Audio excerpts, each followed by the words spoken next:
కూతురులతో కాపురం చేసి పిల్లలకి అన్నారు తెలుసా? చిచ్చి, మా దేవుళ్ళు ఎవరు అలా చేయలేదు.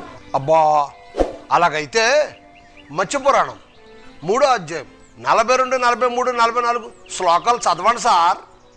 లోపలికి వెళ్ళి నా గ్రంథాలు ఉన్నాయి, పట్రా.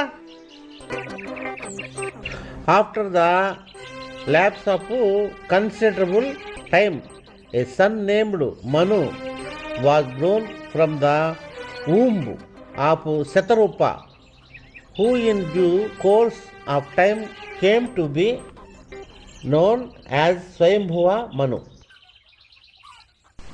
ఏముంది అక్కడ?